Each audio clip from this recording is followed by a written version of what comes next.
My name is Jason Maud. I'm the father of Isabel and the co-founder of Isabel Healthcare. So it all started in 1999 when my daughter Isabel fell ill and she had chickenpox. And so the chickenpox didn't develop as you normally expect, but she started to develop a fever, diarrhea, and it didn't look right for us as parents. So we took her to her family doctor, and family doctor saw her and said, well, these were the normal symptoms of chickenpox. So everything was just shrugged off as chickenpox. When you have a sick child, you want to hear that it's just chickenpox, that it's nothing else. And although we both suspected it might be something nasty, we've always had enormous respect for doctors, and we wanted to believe that it was just chickenpox. So she spent about 4 hours in hospital while they got her temperature down. It had been up to about 41 degrees. And so with the help of Calpol and fan, we finally got the temperature down to a vaguely acceptable level, and she came home with us. So they didn't think, again, what was causing the chickenpox and fever. So again, the symptoms continued to get worse. We called up the ED and said, here's what's happened now.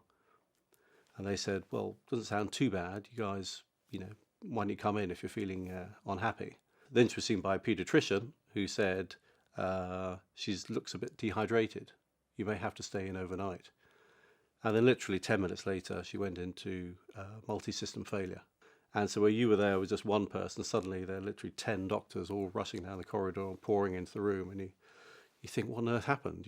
We just came in for chickenpox. Half an hour later, we saw her and she was just covered in wires and on full life support. And we still hadn't really worked out what was going on, and the doctors wouldn't look us in the eye. They just said, your child is very sick, but they couldn't tell us what was wrong. And when you say very sick, you think, oh well, she'll have a day in hospital, but then she'll come home. What we didn't realise was that she was minutes away from death. So they came to actually pick up Isabel from the local hospital and take her to the bigger specialist hospital, and that's where they diagnosed her with necrotizing fasciitis. So she had an operation that night, and she was on intensive care for 3 weeks. We got a call at 4 a.m, which was, you better come in. And that was the sort of call you don't want when someone is in intensive care. And when we arrived, the first thing the doctor said was, we've not felt a pulse for the last 45 minutes. And when somebody says that to you, you think that's it, really. It's all over. So it's really horrible at that point. Your world goes very black. You think you've lost somebody.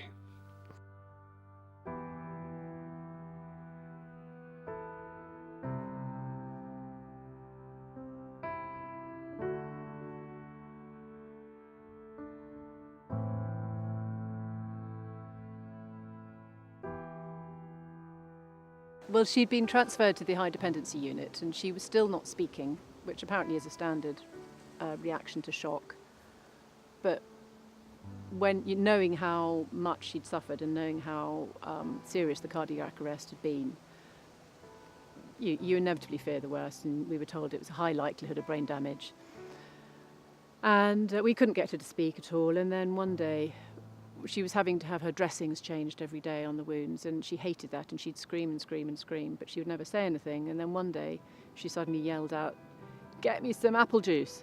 And it was the sign to us that she was okay. My childhood was bizarre compared to most people I know, because obviously a lot of people at my age still haven't even been to a hospital, whereas all I know is hospitals at at least twice a year, constant hospital wards. I've always got lots of flashbacks from it. Often I found in school, I'd sort of suddenly get these weird moments if I hear certain sounds or if I see certain lights, because that's all I knew for 3 months while I was in hospital.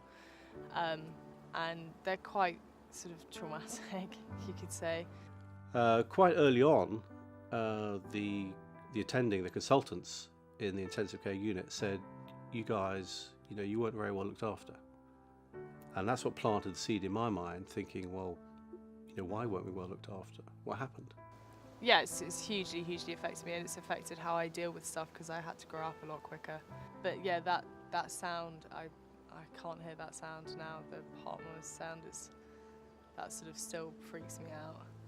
Because I came away from there as an angry father. You come away thinking, why did this happen? It didn't need to happen. If somebody had thought about something, it shouldn't have happened. It's a typical problem of junior doctors in the emergency department not being properly supervised, and they just weren't able to recognise, this particular disease. It's, you realise you've got junior clinicians, you've got general practitioners, a family doctor who's there, whose job is to look at a huge range of diseases. And how can you expect these doctors to pick out these sort of more unusual diseases in the great mound of routine stuff that comes in each day? Because it's not just happening to somebody with a very rare and unusual diseases, it's happening to people the whole time, right across the whole spectrum. Really, the clinicians don't have the tools to do their job. And so the motivation was to provide them with a tool that I thought they needed. And then I thought at the time, what would be really helpful for doctors is to have a sort of checklist. So if they had a doubt about somebody's diagnosis, they could have a system where they could just type in their signs and symptoms, press a button, and get a list of diagnoses of other suggestions that they could think about. We decided to set it up within the structure of a charity. So we carried on in that way till about 2004, when we realised that there wasn't sustainable on a charitable basis, that we needed more funds to develop an adult version, but it was becoming harder to raise money on a charitable basis. So we decided to make the charity into a business, which is today Isabel Healthcare.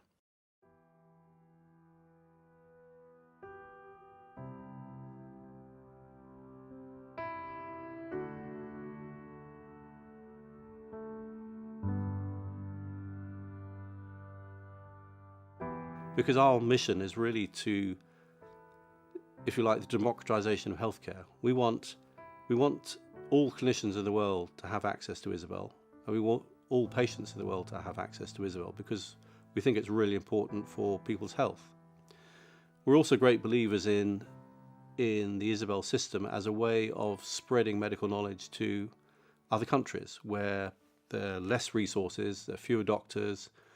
It's a fantastic tool for spreading medical knowledge throughout the world, spread it deeply. And it's a very efficient way of spreading knowledge because people can get that kind of knowledge on a mobile phone in Africa. So we have that mission as a mission to really improve the quality of healthcare, improve the quality of diagnosis decision making right across the world. And that's why we're very keen to, we offer very discounted prices for developing countries. We encourage its use for education among students. We discount the price very heavily for those groups. And we also decided to make it free for patients because we think patients, it's hugely important for patients to get more knowledgeable about their own healthcare. And so what we try to do is make sure that the company can earn enough money from selling to hospitals, to healthcare systems, yet develop the tool and make it available free for patients. And that's a really important part of what we do. It's a key part of our mission. So definitely one of the main reasons, obviously, I love that it's named after me is knowing that although what I went through was horrible and traumatic, and I would never wish that on anyone else, the fact that my name and what my dad has amazingly created helped save people from what I went through really is an amazing thing to say that you've been able to be a part of. Because a lot of people will go through life and they'll do charity stuff and they'll do jobs and everything, but to know that that's stopping the same thing happening really, really means a lot to me, because I really want to make sure that this wouldn't happen to people again, and highlight what a huge problem misdiagnosis can be.